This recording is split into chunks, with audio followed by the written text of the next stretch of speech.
Welcome to Biblical Foundations, a podcast of the Center for Biblical Studies at Midwestern Baptist Theological Seminary. I'm your co-host, Jimmy Rowe, along with Dr. Andreas Köstenberger.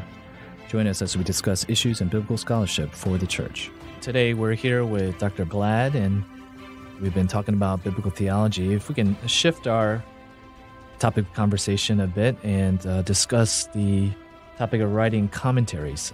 Dr. Glad, you've recently been recruited to join Dr. Köstenberger and as editor of the Lexham Evangelical Exegetical Commentary series. And first of all, I want to say to both of you, congratulations. And to start with the obvious question, why another commentary series? Maybe Dr. Köstenberger, you could respond first. Yeah, maybe. Let him take that. Well, thanks, Jamie. It is a good question. I guess we do owe you an answer to that because there's already plenty of commentary series on the market. But when you think about it, several of these are not evangelical. They're more critical in nature. So I think that already, kind of thins out the field quite a bit. Think about the Evangelical Exegetical Commentary. You think of, fact that many of those authors don't affirm, say that Paul wrote Ephesians. I'm thinking of Andrew Lincoln in the Word Commentary series, or that Paul wrote 1st, 2nd Timothy, and Titus, for example.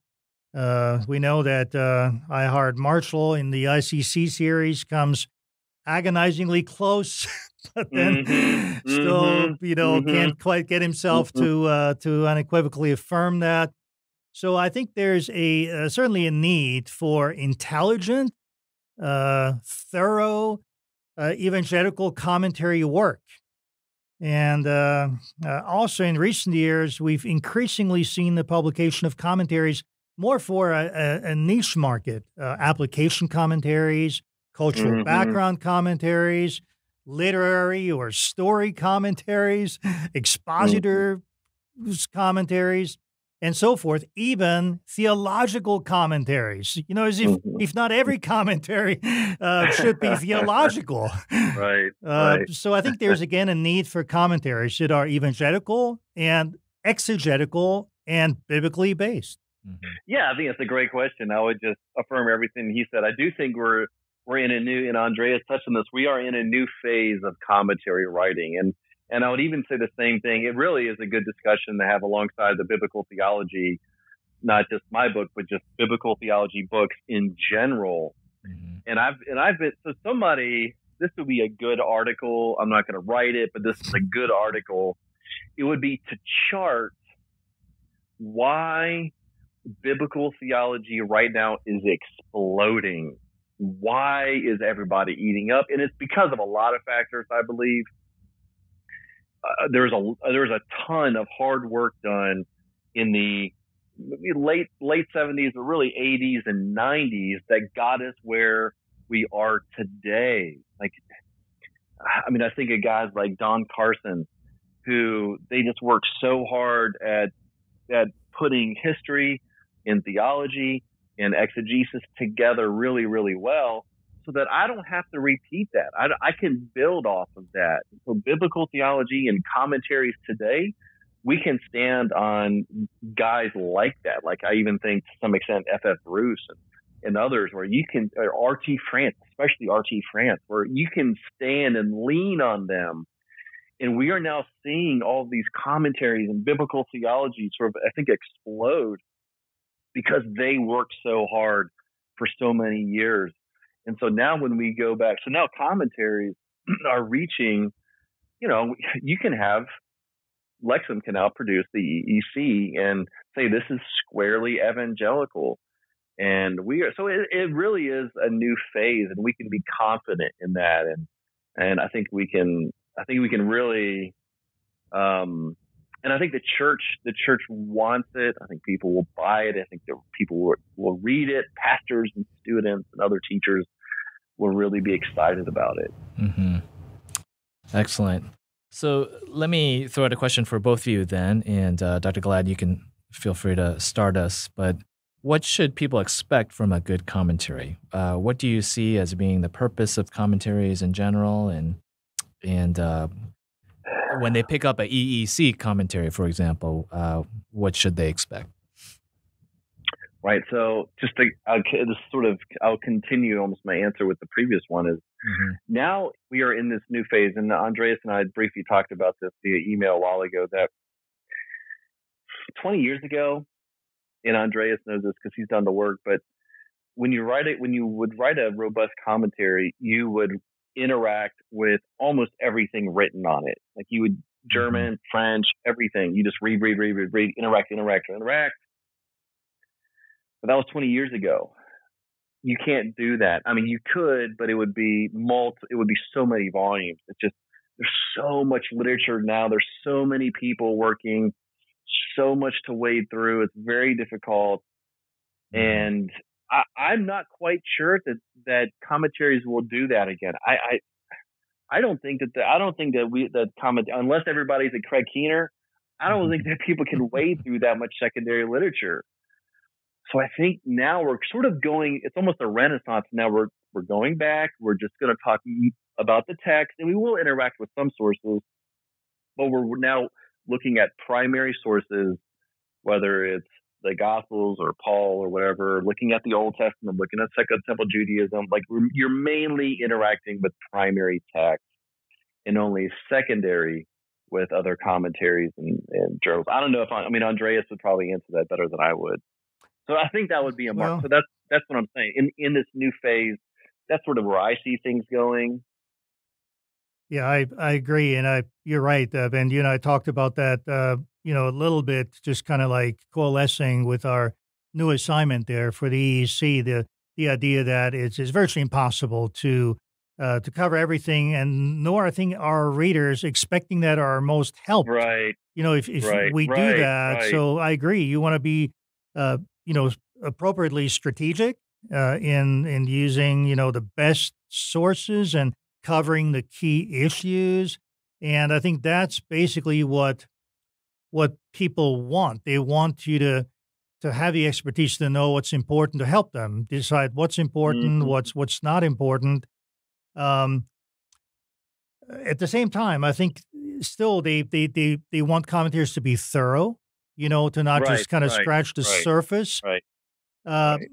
And at the same time, something maybe that I'm looking for in a commentary is balance. And, maybe we don't hear that much about it, but I think I'm a little bit critical of the current scene, because I feel like, there's all those commentaries that are a little bit just kind of one-sided. They do one thing really well, but then they neglect some other things, So you have historical background comments. They do history really well, but what about theology? Yeah. Or you have those story commentaries. They're excelling in the literary side, but maybe they're weak historically. So it kind of feeds a little bit into my hermeneutical triad approach, because it's all about balance. That you don't have the luxury to just kind of pick and choose, one thing, and then. As a preacher, certainly you don't, right? Yeah. I think that's really good. I think you're exactly right. It is hard to find. As many commentaries are out there, it's very hard to find a good balanced set. It really is. It really is. And the other thing that I know I'm preaching to the converted here, Ben, but I think the other thing I'm looking increasingly for in good commentaries is that they're biblical theological. In other words, that they're not so hyper analytical, just giving me some sort of going super deep, on just one word, but they help me see connections. And that's what I like, for instance, in Johannine Studies, what I like about an older commentary by Herman Ritterboss on the Gospel of John. Erdman's published that years ago. And I think that's actually one that has as a subtitle, a theological commentary. And I think in his case, it's well-deserved, because he really excels in synthesis, in kind of the bigger building blocks of John's gospel. And he helped me kind of relate the festival cycle, to the Cana cycle, and understand, how does the the farewell discourse fit in, with the gospel as a whole? And so that really, I think, is something that I think even for theological preaching, right?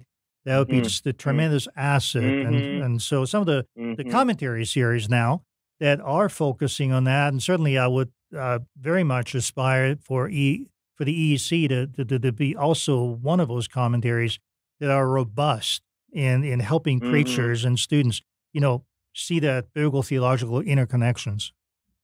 Something that's really been bugging me the last few months is the minimalism that has dominated biblical studies just for so long. It's, commentators are afraid, and especially more critical series, but they don't venture outside of the words in the text. They are so confined to they're looking at the text so narrowly that they don't make biblical theological observations or even theological observations. And because they're like, well, it's not explicitly right there, so I'm not going to say it. That's minimalistic in my mind. I mean, you need to be responsible when you do biblical theology, but if you are constantly looking at the text so narrowly, it's going to be hard to really understand the text itself, because I don't think these texts are narrow. Mm-hmm. I think that the whole movement of these, like if you just read any book of the Bible, it's not narrow, but it's part of a much larger program and discussion and story, and that explains why in the Gospels Jesus goes from one thing to the next and the way it's arranged. It's because they're not narrow, because they're not minimalistic in how they're presenting Jesus. But when you are narrow and when you exegete, you have a really hard time in figuring out how all the pieces fit together. Does that make sense? I think the word there is minimalistic. And I think it's really pervasive, not just in commentaries, but just in biblical studies. Everybody's afraid to talk about theology and biblical theology, because I get it right there. It's part of the guild, but we can't do that at the church. If we're really fueling the church, we can't do that. It's not a good thing. Well, I think that's an excellent framework for our discussion today. If we can get to some of the specifics now in the EE series, Dr. Galad, in addition to serving as an assistant editor, you've also been assigned to write the commentary on Mark's Gospel. And so what are your plans for writing this commentary? What approach are you going to take? Yeah, so I haven't written I've been talking a lot about commentaries, but I haven't written one. So I suppose the proof is in the pudding. I've read a million of them, interacted with a million, but I have not written one. This is my first formal one.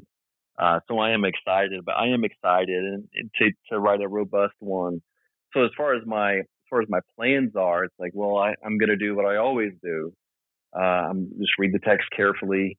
How is the narrative? I'm really interested to see. So sort of taking a step back, especially with Mark and the Gospels, is that we are in a great place now in biblical studies where we can read the narrative as a whole. People weren't doing this 20 years ago, but now we're reading the narratives as a whole very, very carefully. And I think it's exceptionally rewarding. And you can find all sorts of great insight just by reading the narrative, just patiently listening to it, translating it, getting the grammar, just being a very good reader. And then you do that, then you trace all the Old Testament, the major allusions or maybe even echoes and quotations and all that. How does it fit to the Old Testament? How does it relate to other parts of the New Testament and ultimately about Christ? And so you just, you kind of, you work, everything is working seamlessly together in that process. So I'm excited. I just finished this book for Baker. It's the same one that Andreas just did in his Hebrews through Rev. And one of the things that I saw in working through Mark again is I really think that Mark's contribution on the nature of the kingdom is he talks so much about preparation and cleansing of the created order so that God's kingdom can break in. So that's why he talks about unclean spirits. He talks a lot about unclean people. And I would even argue that creation itself is unclean. And so Jesus comes in and he cleans it. He's purifying it to make way for God's glory to invade it. And his disciples, they're tasked with this mission, and they are the temple. They are participating in the kingdom. And it's so, for me, once I really started to put to link preparation and cleansing with guilt and sin and tabernacle and uncleanness and holiness and all of these clusters of words that are found together, I think you can really start to see Mark's contribution to that larger discussion. We certainly that's what I'm excited about. Yeah, we certainly look forward to that. Dr. Köstenberger, as well, you've, along with serving as the editor for the NT series, you've committed to contributing the commentary on John's Gospel. And perhaps you can give us some of your thoughts to how you're going to approach writing this commentary. I'm sure many of our listeners would be eager to read that commentary. Yes. My goal will be primarily to engage with the text of John's Gospel, as we mentioned earlier, in a thorough and hopefully balanced way, using my hermeneutical triad approach, considering the historical setting, literary factors, and of course the theological message of John, on the basis of a thoroughly intent hermeneutic. I think that's sometimes lost in the shuffle nowadays, that we still maybe affirm it in principle, but in practice, we forget that meaning is ultimately a function of the person who actually wrote a given piece of writing. Mm-hmm. We're going to very quickly slide into more of a kind of a reader response type approach. And certainly the goal I would set for myself in writing a commentary on John's Gospel is, I basically want to be a servant for the church. I want to basically uncover what John meant when he wrote his gospel. It's his gospel, not mine. I'm simply, trying to elucidate the meaning. So, of course, I've spent, quite some time studying John's gospel, and I've written several essays and articles on different topics. So I really look forward to just integrate those in the commentary at the appropriate place. Johannine Signs did an article on John's transposition of synoptic material, which I'm really excited about. The question of the relationship between Matthew, Mark, and Luke on the one hand and John on the other, why they're so different. Also, the idea of the destruction of the temple as one of the historical events not too long before John wrote the gospel that might even have triggered, the writing of it, and then, for him to present Jesus as the new temple, how that might have some sort of a historical, background to it. John's love ethic, understanding John 13, the foot washing as a sneak preview of the love that led Jesus to go to the cross. And finally, his John's Trinitarian mission theology. As the Father sent me, so I'm sending you. Receive the Holy Spirit. You see, Father, Son, and Spirit right there, the three in one at the commissioning. Ben, you mentioned that earlier. So it's my hope and my prayer that God will allow me to produce a work that will serve as a bit of a capstone of my years of Johannine research. Well, we look forward to both the volumes there on the Gospel of John as well as the Gospel of Mark. Just to close our time, perhaps you can give us a bit of a preview of the series and tell us what are some of the volumes that are already EEC series and about any forthcoming volumes. Yeah, that's right. So in the New Testament area, I think probably Stephen Baugh's commentary would be a great example of what the series aspires to to be. Don Carson called Stephen Baugh's Ephesians commentary unquestionably the best technical commentary on Ephesians. All I can say is, wow. I mean, what an endorsement. And, that's very high praise when you think about it. There's several other, pretty decent commentaries available on Ephesians. Those by Frank Thielman, Harold Honer, Andrew Lincoln, and others. And then in the Old Testament area, it's not my primary area, of course, but I know that Joanna Hoyt's recent commentary on Amos and Jonah and Micah has received some very positive reviews. I think there's one forthcoming in Jets as well. And, we have... the one on Daniel? Daniel. The one on Daniel? That was very good. I've been reading portions of that. Excellent. That's, I think... The stuff on Daniel 7 is very good. Yeah, that's the most recent one. And so I think we're still fairly early. We have New Testament commentaries on the Philippians, 1st, 2nd, 3rd John, and Jude, but Old Testament is maybe a little further along, actually. Exodus, Samuel, Ezra, Nehemiah, Esther, Song of Songs, Lamentations, and, most recently Daniel. Now, I'm very excited about some new acquisitions that we've actually made just recently in terms of forthcoming volumes. And, of course, you mentioned... between Ben and I, we cover half of the New Testament Gospels, by God's grace, if we survive the current crisis here. But in addition, you have Leviticus by Dick Averbeck, first-rate scholar, Deuteronomy by Abner Chow. We had him on a podcast, and wow, that was, he is a straight shooter. I've really enjoyed his clear thinking in the area of hermeneutics. And so Deuteronomy, what an important book for him to write on. And then New Testament, Mike Buer at Dallas, he's writing on Galatians.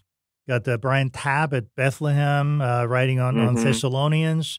Bust Fanning, I think, is coming out pretty soon on Hebrews. And then Brandon Crow and James, and that's just some of them, but I think it's going to be a great series. Well, we are eagerly anticipating some of these forthcoming volumes, and we're grateful for both of your efforts. And Dr. Glad, we're especially thankful for your time today. Oh, yeah. Thank you guys so much. It was fun to talk about all these different subjects. I really had a good time. Thank you for joining us today at Biblical Foundations. For more information, please visit the Center for Biblical Studies at Midwestern at cbs.mbts.edu. For further resources, please also visit biblicalfoundations.org. Please join us again next time at the Biblical Foundations podcast.